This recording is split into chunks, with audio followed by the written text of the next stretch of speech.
शुभोदय बच्चों, कैसे आप सब लोग। आज हम एक नया पाठ शुरू करेंगे, वो है धरती के सवाल अंतरिक्ष के जवाब। ये हिंदी साहित्य में एक साक्षात्कार पाठ है।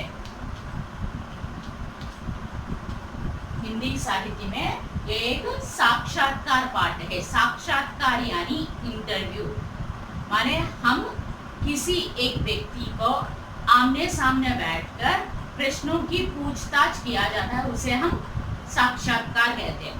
సో ఇక్కడ ధరిత్రికి సవాల్ అంతరిక్ష के జవాబు అనేది మన హిందీ సాహిత్యంలో సాక్షాత్కార పాఠం. సాక్షాత్కార పాఠ అంటే ఇంటర్వ్యూ.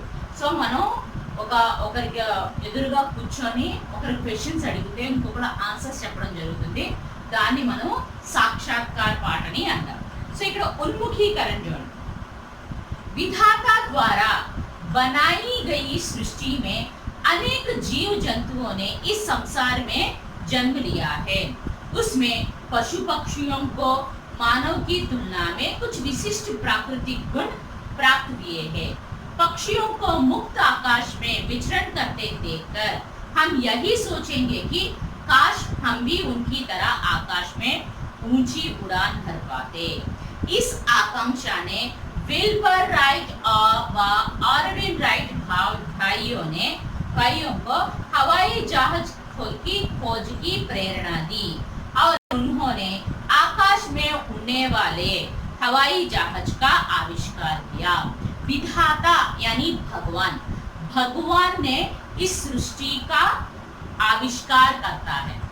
तो भगवान ने इस सृष्टि का आविष्कार किया था. तो इस सृष्टि में हम कई जीव जंतुओं को, कई जीवियों को, कई जंतुओं को इस संसार में जन्म लेते हुए देखा. लेकिन पशुओं में और मानवों में कुछ अंतर देखा जाता है. पशु और पक्षियों जो है वो अपने अपने तरीके से जीते. माने पशु पक्षियों के मानव से तुलना करने से, कंपेयर करने से मानव कुछ श्रेष्ठ माना जाता है. मानव की तुलना में कुछ श्रेष्ठ प्राकृतिक गुण प्राप्त हुए हैं.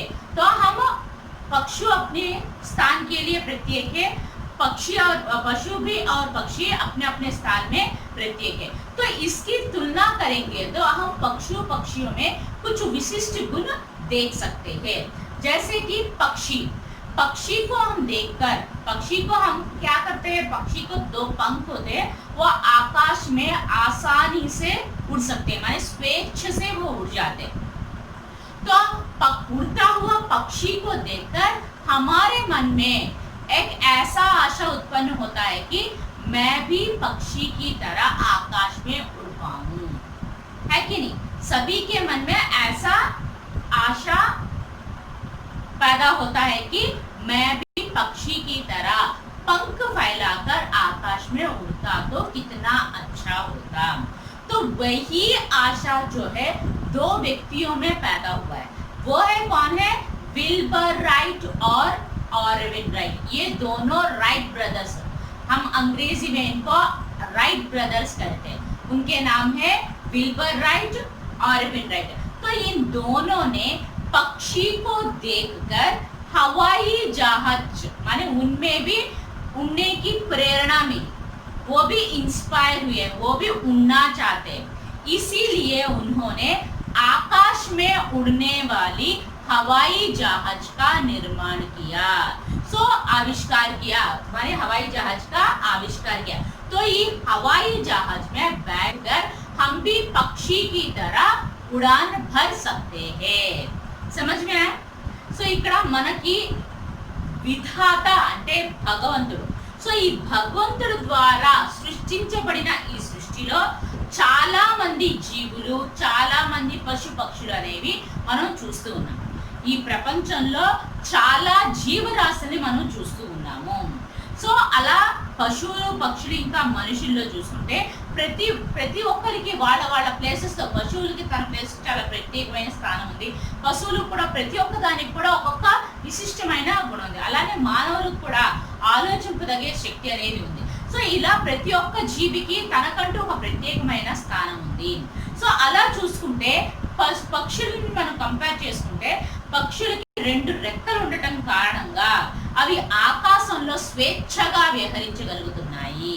సో ఆ పక్షిని ఎగురుతున్నప్పుడు, ఆ పక్షి ఆకాశంలో ఎగురుతున్నప్పుడు చూసినప్పుడల్లా మనలో కూడా కోరిక కలుగుతుంది. ఏంటి? నేను కూడా పక్షిలాగా ఆకాశంలో ఎగిరితే ఎంత బాగుండో అని కోరిక మనలో కలుగుతుంది. సో అలాంటి కోరికలు ప్రతి ఒక్కరికి కూడా పక్షిని చూసినప్పుడల్లా నాకు కూడా ఒక 2 రెక్కలు ఉంటే నేను కూడా ఆకాశంలో స్వేచ్ఛగా విహరించేవాడిని అన్న కోరిక అనేది ప్రతి ఒక్కరికి, ఆ పక్షిని చూసిన ప్రతి ఒక్కరు కూడా ఇదే ఆలోచిస్తారు. సో ఆ కోరిక అనేది ఇద్దరు బ్రదర్స్ కి, Wilbur Wright or Orville Wright, so వీళ్ళిద్దరు ఆ కోరికతో పక్షిని చూసి ఆకాశంలో ఎగరాలన్న కోరిక కలిగి వాళ్ళు హవాయి జహాజ్ అంటే ఏరోప్లైన్ ని రీసెర్చ్ చేయడానికి ఇన్స్పైర్ అయ్యారు. సో పక్షిని చూసి ఇన్స్పైర్ అయ్యి వాళ్ళు హవాయి జహాజ్ ని, ఏరోప్లైన్ ని తయారు చేయడం జరిగింది. సో వాళ్ళనే రైట్ బ్రదర్స్ అని అంటారు. రైట్ బ్రదర్స్ అంటే ఎవరెవరు? Wilbur Wright, Orville Wright. So ఈ రైట్ బ్రదర్స్ వాళ్ళు పక్షిని చూసి వాళ్ళు కూడా ఆకాశంలో ఎగరాలన్న కోరికతో వాళ్ళు ఏరోప్లైన్ ని రీసెర్చ్ చేసి కనుగొన్నారు. సో వాళ్ళు రీసెర్చ్ చేసి కనుగొన్న తర్వాత ప్రతి ఒక్క మనిషి కూడా ఆకాశంలో ఆ ఏరోప్లైన్ లో కూర్చొని పక్షిలాగా ఆకాశంలో కూడా వెళ్ళగలుగుతున్నారు. సో ఆ గొప్పతనం ఎవరికి దక్కింది? విల్బర్ రైట్ ఇంకా ఆరవిన్ రైట్ కి దక్కింది. ఓకే అమ్మా, ఇక్కడ కొన్ని క్వశ్చన్స్ ఇచ్చారు చూడండి. हवाई जहाज का आविष्कार किसने किया? विल्बर राइट और ऑरविन राइट. राइट ब्रदर्स ने हवाई जहाज का आविष्कार किया. हवाई जहाज ने ఆవిష్కరించింది ఎవరమ్మా? నిర్మించింది ఎవరు? Wilbur Wright, Orville Wright. వీళ్ళనే రైట్ బ్రదర్స్ అని అంటారు. उड़ते हवाई जहाज को देखकर आपको क्या लगता है और क्यों? सो उड़ते हुए हवाई जहाज को देखकर मुझे लगता है कि मैं भी एक पक्षी की तरह, मैं भी उसमें बैठकर आकाश में उड़ान भर पाऊं. సో అక్కడ ఎగురుతున్న ఏరోప్లేన్ ని చూసి ప్రతి ఒక్కరికి కూడా ఆ ఏరోప్లేన్ లో కూర్చొని ఆకాశంలో విహరించాలని కోరిక ప్రతి ఒక్కరికి కలుగుతుంది. ఎందుకంటే పక్షిలాగా మనకు రెక్కలు లేవు కాబట్టి మన స్వతహాగా మనం ఆకాశంలో ఎగరలేం. కానీ ఆ రైట్ బ్రదర్స్ ఆవిష్కరింపబడిన ఆ ఏరోప్లేన్ లో కూర్చొని మనం కూడా ఆకాశంలో విహరించవచ్చు. పశు పక్షి और మానవ గుణం में क्या अंतर है? పశువులు ఇంకా పక్షుల్లో వాళ్ళ యొక్క గుణాల్లో ఏంటి డిఫరెన్స్ ఏంటి? వాళ్ళ యొక్క డిఫరెన్స్ ఏంటి అని అడుగుతాను. సో పక్షులు అనేవి మనిషితో కంపేర్ చేసుకుంటే మనిషి అనేవాడు ఆలోచించగలడు. ఇంకా తన దగ్గర బుద్ధి అనేది ఎక్కువగా ఉంటుంది, పవర్ అనేది కూడా ఎక్కువగా ఉంటుంది. అలా కంపేర్ చేసుకుంటే పశువులకి పక్షులకి చాలా తక్కువగా ఉంటుంది. हम अंतर देखेंगे तो पशु पक्षियों की तुलना में मानव को पावर मानी शक्ति ज्यादा है, सोचने की बुद्धि है और अपनी कैपेबिलिटी से, अपनी क्षमता से कुछ भी कर दिखा सकता है. मनुष्य कुछ भी कर दिखा सकता है. ओके अम्मा, अर्थమైందా? उद्देश्य जोड़ने, देश की सुरक्षा का कार्य अत्यंत महान कार्य है. इसके लिए अनेक प्रकार के नवीन तथा वैज्ञानिक उपकरण अपना विशेष दायित्व निभाते हैं. उन्हीं में कृत्रिम उपग्रह, रॉकेट, मिसाइल तथा रासायनिक वायु आदि का आविष्कार हुआ है. इस पाठ के द्वारा छात्रों में देश की सुरक्षा की भावना जागृत कराना और उपकरणों का आविष्कार करने वाले वैज्ञानिकों की जानकारी देना इस पाठ का मुख्य उद्देश्य है. माने हम भारत देश में रह रहे, जिस देश में रहते हैं उस देश के प्रति भक्ति रखना, प्रेम रखना, उस देश की रक्षा करना हर एक भारतीय का कर्तव्य होता है. तो देश का सुरक्षा का कार्य जो है बहुत ही महत्वपूर्ण कार्य है. तो इस देश को रक्षा करने के लिए देश की रक्षा करने का कार्य जो है अत्यंत महत्वपूर्ण कार्य है। तो देश को रक्षा करना हर एक भारतीय का कर्तव्य बनता है। तो इसके लिए हमारे देश को दूसरे शत्रु देशों से बचाने के लिए हमारे देश के लोग ने कुछ वैज्ञानिक उपकरणों का आविष्कार किया गया है, नवीन उपकरणों को उपयोग कर रहे हैं। तो ये उपकरण जो है हमारे देश को बचाने के लिए करे, ये बहुत ही विशेष दायित्व माने अपना काम बहुत ही सुचारू रूप से करते। उनमें माने वो वैज्ञानिक उपकरण यह है कि कृत्रिम उपग्रह, रॉकेट और मिसाइल तथा रासायनिक वायु।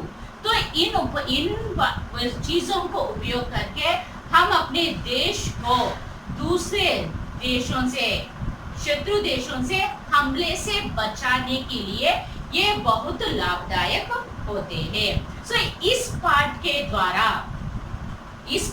द्वारा छात्रों को हमारी देश के प्रति सुरक्षा की भावना, माने अगर हमारा देश कोई समस्या में हो तो हमारे देश के लोग भी अपना सर्वस्व त्याग करने के लिए तैयार होना है। तो इसीलिए इस पाठ के द्वारा छात्रों को देश की सुरक्षा की भावना जागृत करना और वैज्ञानिक उपकरणों को आविष्कार करने वाले वैज्ञानिकों के बारे में जानकारी देना इस पाठ का मुख्य उद्देश्य है। समझ में आया ना? देश की सुरक्षा का कार्य जो है अत्यंत महत्वपूर्ण कार्य है। तो इस कार्य के लिए हमारे छात्रों को इस देश के प्रति भक्ति और श्रद्धा की भावना जगाने के साथ साथ वैज्ञानिक उपकरणों को उपयोग करने वाले, वैज्ञानिक उपकरणों को आविष्कार करने वाले वैज्ञानिकों की जानकारी देना भी इस पाठ का मुख्य उद्देश्य है। ఓకే అమ్మా, అర్థమైందా? మన దేశాన్ని ఈ పాఠం యొక్క ముఖ్య ఉద్దేశం ఏంటంటే మన దేశం మనం భారతదేశంలో ఏ దేశంలో అయితే నివసిస్తున్నామో ఆ దేశం పట్ల భక్తిని, ఆ దేశం పట్ల ప్రేమని, ఆ దేశం కోసం మన ప్రాణాలు అర్పించడానికైనా రెడీగా ఉండాలి. సో మన దేశాన్ని రక్షించుకోవడం అనేది చాలా గొప్ప పని. సో అందుకోసం మన దేశాన్ని శత్రు దేశాల నుండి కాపాడుకోవడం కోసము, వాళ్ళు మన మీద అటాక్ చేసినప్పుడు మనల్ని మనం కాపాడుకోవడం కోసం కొన్ని వైజ్ఞానిక ఉపకరణాలు, సైంటిఫిక్ గా కొన్ని ఉపకరణాన్ని, కొన్ని వస్తువులను ఉపయోగించడం జరుగుతుంది. అవి చాలా ఇంపార్టెంట్ రోల్ ప్లే చేస్తూ ఉంటాయి. సో అందులో ఏంటంటే ఆ వైజ్ఞానిక ఉపకరణం ఏంటంటే కృత్రిమ ఉపగ్రహం అంటే ఆర్టిఫిషియల్ శాటిలైట్, రాకెట్, మిసైల్ అంటే బాంబ్స్, న్యూక్లియర్ బాంబ్స్ అంటే మిసైల్స్ ఇలాంటివి, ఇంకా రసాయనిక వాయువు. సో ఇవన్నీ కూడా శత్రు దేశాల నుండి మన దేశాన్ని కాపాడుకోవడం కోసం ఉపయోగించడం జరుగుతుంది. సో ఈ పాఠం ద్వారా మన పిల్లలందరికీ, స్టూడెంట్స్ అందరికీ కూడా మన దేశం పట్ల భక్తి ప్రేమతో పాటు మన దేశ సురక్షిత కోసం సురక్షితంగా ఉండాలి అన్న భావనాన్ని మేల్కొల్పడంతో పాటు ఏవైతే వైజ్ఞానిక ఉపకరణాలు తయారు చేశారో అలాంటి వైజ్ఞానికులు అంటే అలాంటి సైంటిస్టుల యొక్క ఇన్ఫర్మేషన్ ఇవ్వటం కూడా ఈ పాఠం యొక్క ముఖ్య ఉద్దేశము. అర్థమైందమ్మా? సో ఎవరైతే వైజ్ఞానిక ఉపకరణాలు తయారు చేస్తున్నారో వాళ్ళ యొక్క ఇన్ఫర్మేషన్, సైంటిస్ట్ యొక్క ఇన్ఫర్మేషన్ కూడా ఇవ్వడంతో పాటు దేశభక్తి పట్ల, దేశాన్ని సురక్షితంగా పెట్టుకోవడానికి కూడా మనకి ఇన్స్పిరేషన్ అనేది ఇవ్వడం జరుగుతుంది. ఓకే అమ్మా? నెక్స్ట్ विधा विशेषण प्रत्यक्ष रूप से प्रश्नोत्तर द्वारा की जाने वाली प्रक्रिया ही साक्षात्कार है.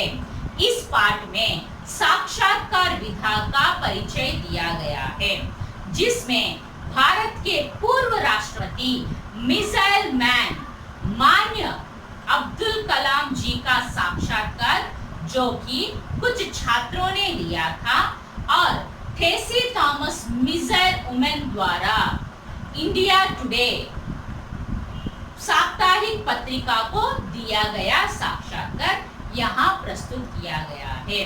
तो इस पाठ में विधा विशेष मैं पहले ही बता चुकी थी कि यह पाठ जो है साक्षात्कार विधा से संबंधित है। माने प्रत्यक्ष रूप से आमने सामने बैठकर प्रश्नों के द्वारा एक व्यक्ति प्रश्न पूछता है तो जो दूसरा व्यक्ति उसका जवाब देता है उसे हम साक्षात्कार विधा कहते हैं। तो प्रश्नोत्तर प्रत्यक्ष रूप में प्रश्नोत्तर द्वारा जाने वाली प्रक्रिया को ही हम साक्षात्कार कहते हैं। दो व्यक्तियां आमने सामने बैठे रहते हैं, एक व्यक्ति प्रश्न पूछता है, दूसरा व्यक्ति उसका जवाब देता है, तो उसे हम साक्षात्कार कहते हैं। इस पाठ के द्वारा आपको साक्षात्कार विधा कैसी होती है, साक्षात्कार विधा का परिचय दिया गया है, जिसमें हमारे भारत के पूर्व राष्ट्रपति मिसाइल मैन ऑफ इंडिया नाम एपीजे अब्दुल कलाम का साक्षात्कार कुछ छात्रों ने लिया था, कुछ स्टूडेंट्स से उनका इंटरव्यू लिया था। और हमारे missile women of India Tessy Thomas का साक्षात्कार इंडिया टुडे व साप्ताहिक पत्रिका द्वारा उनका इंटरव्यू लिया था। तो नहीं, यहाँ पर दोनों के इंटरव्यू, एक है missile man of India APJ Abdul Kalam का कुछ छात्रों ने लिया था, और missile women of India Tessy Thomas का इंडिया टुडे वाले व साप्ताहिक पत्रिका वाले उनकी इंटरव्यू लिए थे। समझ में आया मां?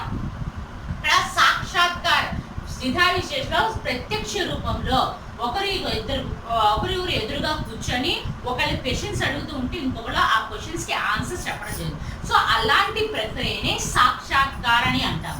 సో ఈ పాఠం ద్వారా మీకు సాక్షాత్కార విధా ఎలా ఉంటుందో తెలియజేయడంతో పాటు మన భారతదేశానికి పూర్వ రాష్ట్రపతి అయిన మిసైల్ మ్యాన్ ఆఫ్ ఇండియాగా పేరు తెచ్చుకున్న ఏపీజే అబ్దుల్ కలాం గారి ఇంటర్వ్యూ కొంతమంది స్టూడెంట్స్ తీసుకోవడం జరిగింది.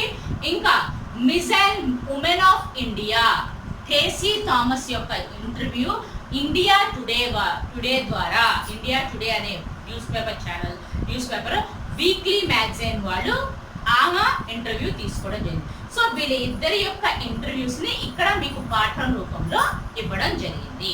ఓకేమా, అర్థమైందా? नेक्स्ट विषय प्रवेश। आज हमारे यहाँ जबकि अंतरिक्ष विज्ञान और मिसाइल की बात की जाती है तो सभी के मस्तिष्क में एक ही नाम गूंजता है, एपीजे अब्दुल कलाम। सच्चे अर्थों में वे देश के ही नहीं बल्कि पूरी दुनिया के आदर्श है। उन्होंने दुनिया के मानचित्र में भारत को जो स्थान दिलाया है उसके लिए भारतवासी उनके ऋणी है। मैं गर्व के साथ कहना चाहती हूँ कि वे मेरे गुरु हैं। इतने सुंदर विचार रखने वाली भारत की प्रथम मिसाइल वुमेन शिष्या थेसी थॉमस और उनके गुरु एपीजे अब्दुल कलाम के बारे में जानने के लिए आगे बढ़े। तो विषय प्रवेश में जब भी हमारे भारत देश में स्पेस के बारे में, अंतरिक्ष के बारे में और साइंस और मिसाइल के बारे में बात की करते हैं तो हमारे दिमाग में और हमारे मन में एक ही नाम आता है, वो है एपीजे अब्दुल कलाम। तो ये अब्दुल कलाम हमारे पूर्व राष्ट्रपति ही नहीं, ये हमारे देश के एक प्रमुख वैज्ञानिक है। तो इन्होंने सच्चे कभी भी अपने स्वार्थ के बारे में नहीं सोचे थे, वे हमेशा देश के लिए ही काम किए थे। सच्चे अर्थों में वे देश के ही नहीं पूरी दुनिया के लिए ये आदर्शवान व्यक्ति है, क्योंकि हमारे वर्ल्ड मैप में, हमारे दुनिया के मानचित्र में, हमारे वर्ल्ड मैप में इंडिया को जो स्थान मिला है उसका कारण एपीजे अब्दुल कलाम है। तो उनके वो नाम लेकर आने वाले अब्दुल कलाम जो है वो मिसाइल को आविष्कार करके हमारे दुनिया को हमारे भारत देश को एक प्रमुख स्थान दिया था। इसके लिए हमारे भारत देश में रहने वाले हर एक भारतवासी उन पर ऋणी है। तो वो थेसी थॉमस कह रही है कि मैं गर्व के साथ कहना चाहती हूँ कि वे मेरे गुरु है। वो अपना गर्व को माने गर्व महसूस कर रही है कि वे मेरे गुरु है। वो missile man of India APJ Abdul Kalam, जो अब्दुल कलाम की शिष्या ठेसी थॉमस है। ठेसी थॉमस कह रही है कि मैं गर्व महसूस कर रही हूँ कि वे मेरे गुरु है। आज हम missile women of India Tessy Thomas के बारे में और missile man of India APJ Abdul Kalam के बारे में जानने जा रहे हैं। ఓకే అమ్మా, అర్థమైందా? సో మనం ఎప్పుడైనా సరే, ఈ రోజు కాదు ఎప్పుడైనా సరే మన స్పేస్ గురించి ఇంకా మిజైల్స్ గురించి సైన్స్ గురించి మాట్లాడితే మన మనసులో మన మైండ్లో ఒకే పేరు వస్తుంది, అది ఏపీజే అబ్దుల్ కలాం. తను మన భారతదేశానికి పూర్వ రాష్ట్రపతి కాకముందు తను ఒక పెద్ద సైంటిస్ట్.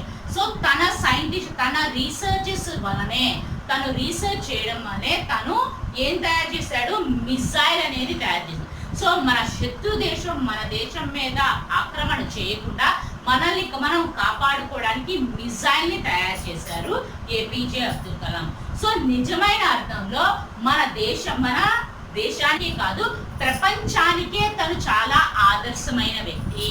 సో ఆయన మిసైల్ని కనుక్కొని మన ఇండియాని వరల్డ్ మ్యాప్ లో ఒక ఐడెంటిటీగా క్రియేట్ చేయడం జరిగింది.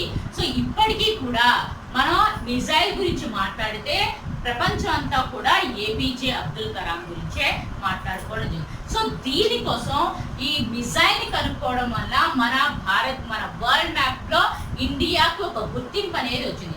దీనికోసం ప్రతి ఒక్క భారతీయుడు ఆయనకి రుణపడి ఉన్నాము. సో ఆయన చేసిన కష్టం వల్లే, ఆయన చేసిన రీసెర్చెస్ వల్లే మనం ఈ రోజు మిసైల్స్ ని ఉపయోగించడం జరుగుతుంది. సో అందుకే ఆయన్ని మిసైల్ మ్యాన్ ఆఫ్ ఇండియా అని పిలవడం జరుగుతుంది.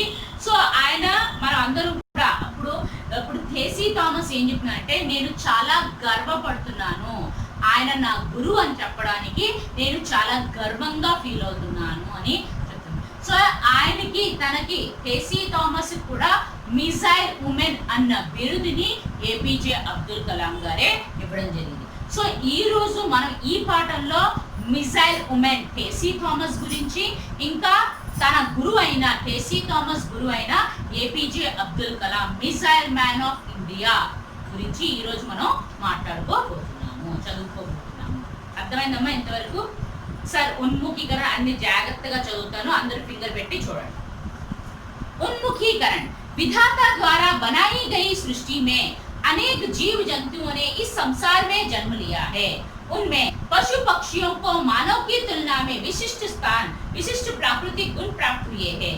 पक्षियों को मुक्त आकाश में विचरण करते देखकर हम यही सोचेंगे कि काश हम भी उनकी तरह आकाश में ऊंची उड़ान भर पाते। इसी आकांक्षा ने विल्बर राइट व ऑरविन राइट भाइयों को हवाई जहाज की खोज की प्रेरणा दी और उन्होंने आकाश में उड़ने वाले हवाई जहाज का आविष्कार किया। उद्देश्य देश की सुरक्षा का कार्य अत्यंत महान कार्य है। इनके लिए अनेक प्रकार के नवीन तथा वैज्ञानिक उपकरण अपना विशेष दायित्व निभाते हैं।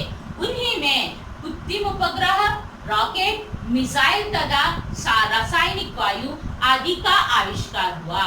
इस पाठ के द्वारा छात्रों में देश की सुरक्षा की भावना जागृत करना और उपकरणों का आविष्कार करने वाले वैज्ञानिकों की जानकारी देना इस पाठ का मुख्य उद्देश्य है।